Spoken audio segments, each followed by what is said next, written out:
With the Travis Tigers on the brink of a playoff berth, it's been a season of great thrills and tremendous victories for Travis.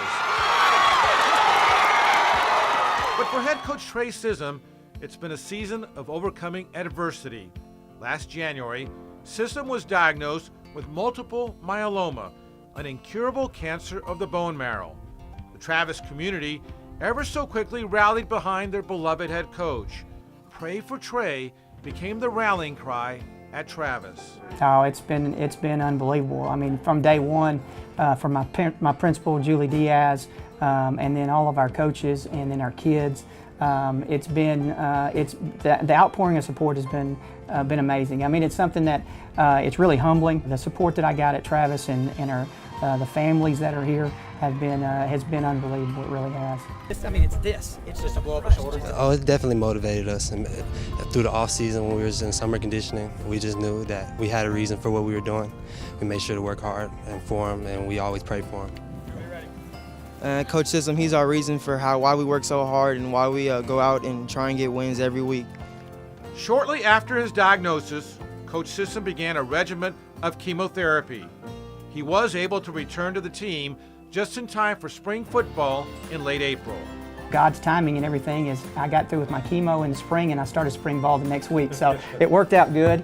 I had a lot of fatigue and some things like that I had to work through, but my coaching staff never missed a beat. They stepped in when I was gone and took up the reins and got things rolling. I was able to go through spring ball. But shortly after spring ball, Sissom was back in the hospital to undergo an extremely difficult stem cell transplant. It was a month-long ordeal there. It's pretty rigorous. They collected my stem cells at the end of spring ball. We played on a Tuesday night in our red and white game, and on Wednesday I was down at MD Anderson hooked up to a machine for about 8 hours, and they were collecting my stem cells the next day.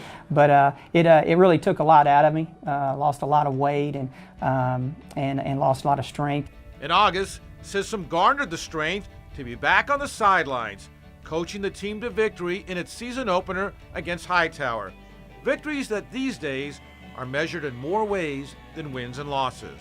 It gives you that reminder that there's a lot bigger picture going on as opposed to just on a Friday night. You know, what we teach the kids day in and day out about life lessons and what you have to do to get along and winning all the time. You know, we win on a Friday night, but obviously, me winning in that hospital room or winning in that doctor's office is just as important right now. In an ironic twist of fate before the start of the season, two of Coach Sissom's players at Travis were also diagnosed with cancer. Senior defensive end Carrington Henderson with a brain tumor and junior linebacker Lance McLean with leukemia. The prognosis for both is encouraging. The support of their coach is invaluable. I've coached 22 years and never had a kid up until this point ever had anything like this. And then, my wife and I talked about it and said it was God's plan for me to have cancer, so I have a baseline for it. Because everything that I talked to those kids about in terms of what tests are they running on you and what are your numbers, I mean, just the fact that I can talk to them about what their numbers are like in their blood count, them seeing me go through what I've had to go through and seeing that, there is a bright side to it. There is a side of recovery that you come out the other side. The other side for Coach Sissom is remission. Midway through the football season, he underwent his final regimen of chemotherapy. I get up every morning, I say my prayers, and I thank my blessings because you just never know.